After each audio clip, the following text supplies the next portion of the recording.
Hi, welcome to episode 1. I'm going to call this Beyond Empty Spaces. No, Beyond Empty Stages. That's cool.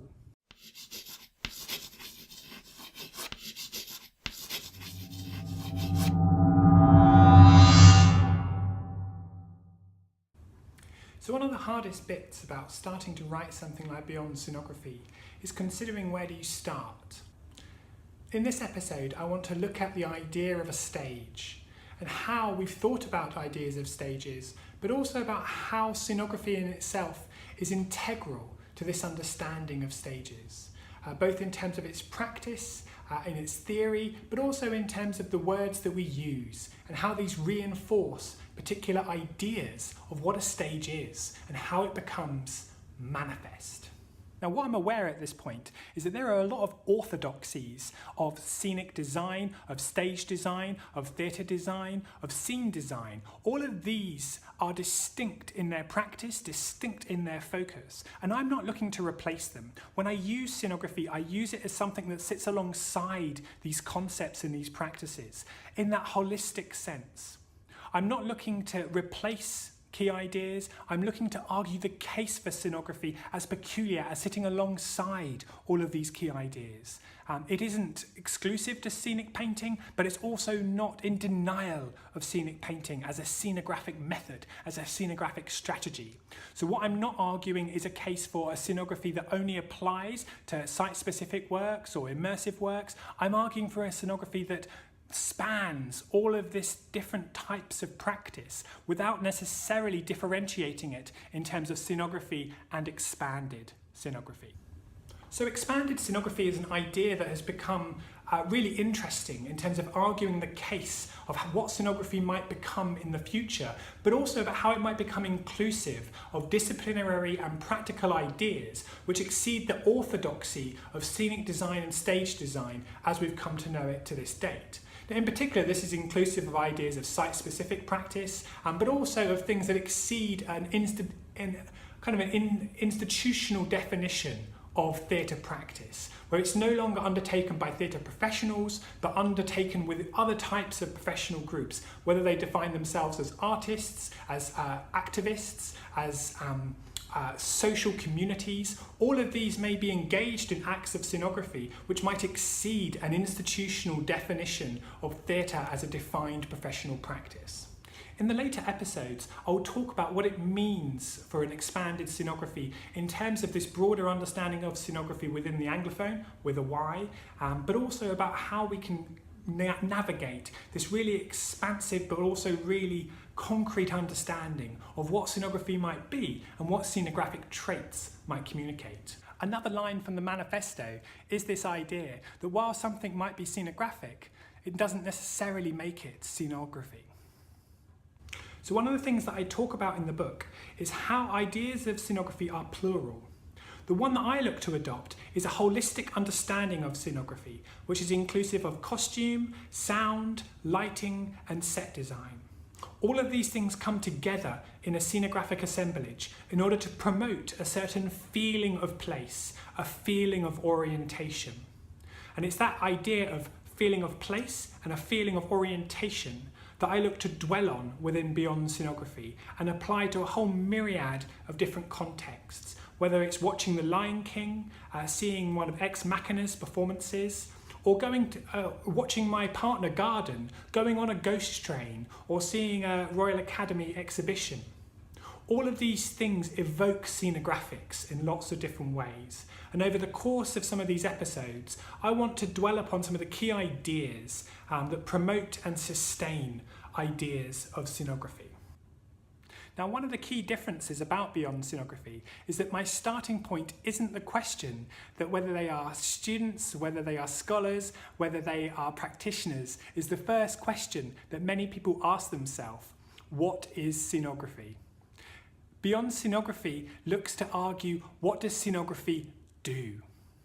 Pamela Howard has already written a book called What is Scenography? Indeed, Jocelyn McKinney and Philip Butterworth's book begins with a first chapter called What is Scenography? For Beyond Scenography, I felt that these things were already covered in lots of different ways, particularly in the Anglophone, so scenography with a Y. What I'm interested in arguing is how scenography channels us, how it affects us, how it shapes theatre practice. And I do this by arguing it in terms of its holistic manifestation, about how scenography is crucial to how stages channel us, how they move us emotionally as well as physically. So I think one of the things that I really wanted to get right at the core of was not only what a stage is in terms of how it becomes manifest, but also about how a stage becomes manifest in terms of orthodoxy, in terms of things that we see as being a stage, as a void, as a dark space, as somewhere which is beyond our normal lived geographies. This is something I really wanted to start to kind of contest. And I wanted to contest it, not in terms of denying this kind of ideology, but more kind of recognising how this orthodoxy had been crafted. So one of the really interesting ways in which we might locate this, and there's lots of different histories that I talk about within the book, whether that's the idea of a plateau as a high place and a beyond place, but also as a place of thought, as well as a literal kind of top of a mountain. This becomes a way of separating ourselves from our everyday geographies and seeing the stage as a kind of plateau from kind of Shakespearean practice, but also medieval Cornish theatre. But I also look at this in terms of the theatre director Peter Brook's manifesto, The Empty Space, in 1968.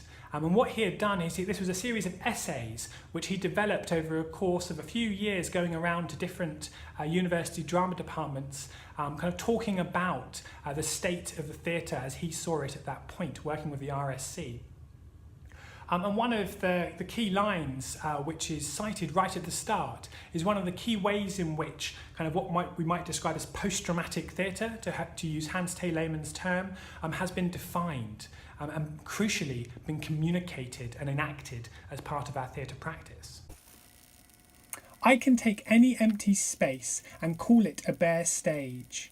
A person walks across this empty space while someone else is watching them, and this is all that is needed for an active theatre to be engaged.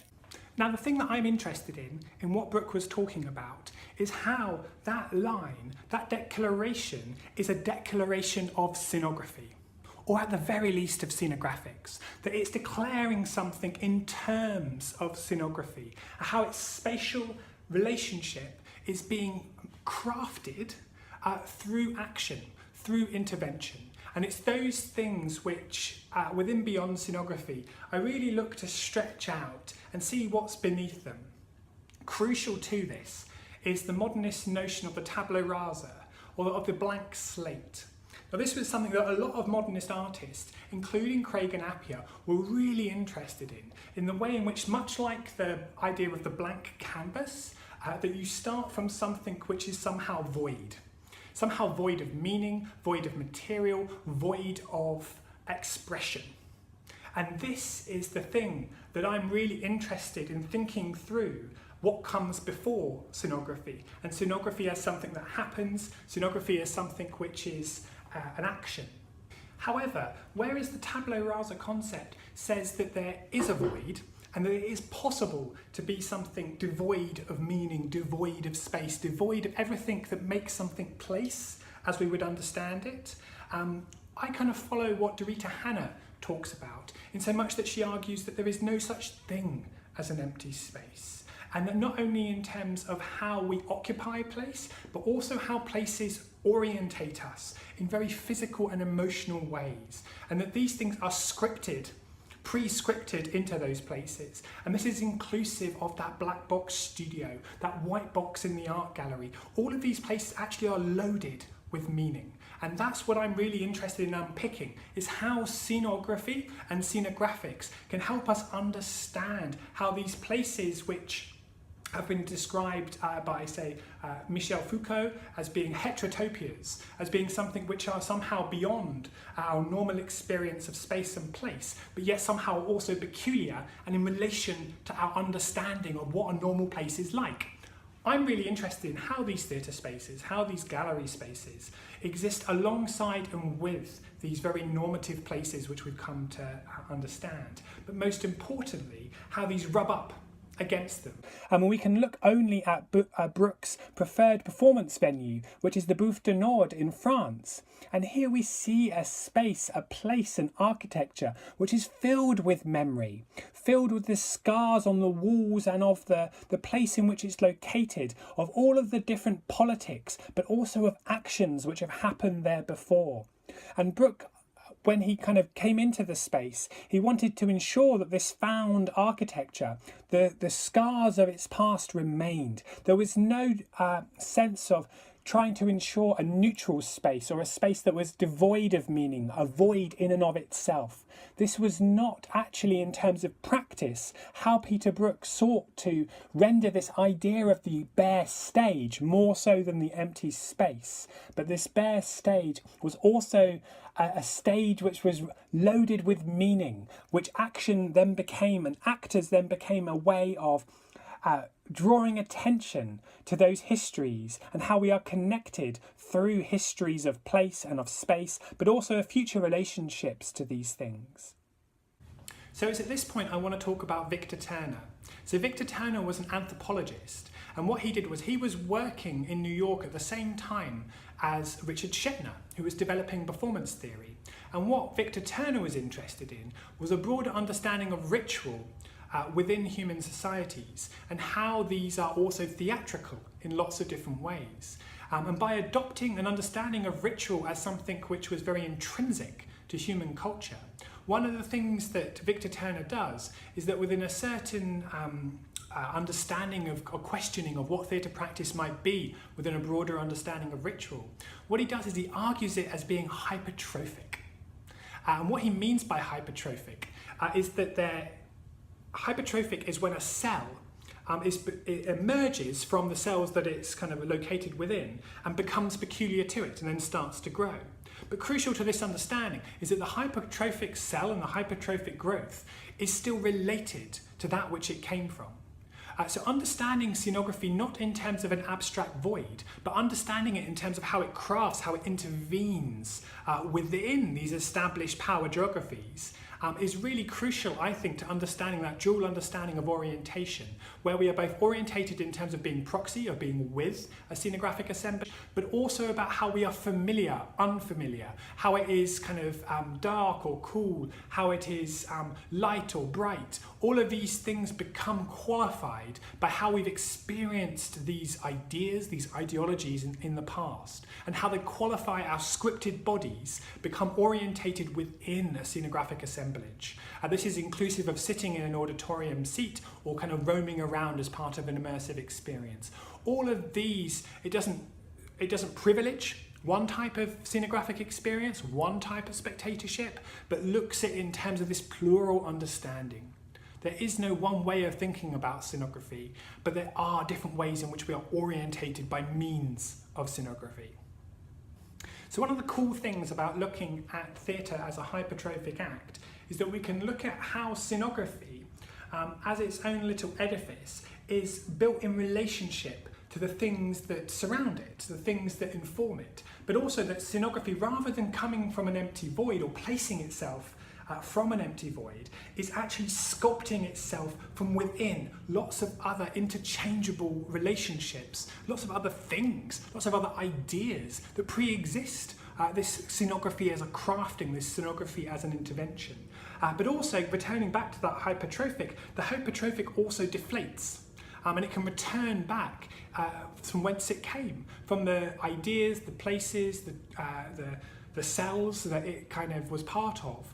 It can also feed back into those things. And that feedback loop, that kind of relationship between these things, I think is really crucial in understanding what scenography does within our theatre spaces, but more explicitly, how scenography crafts those theatre spaces, how scenography is formative to the crafting of those stages, the crafting of those scenes. One of the positions that I put forward within Beyond Scenography is the idea that there are no stages without scenography. There is no theatre without scenography, no stages without scenographics.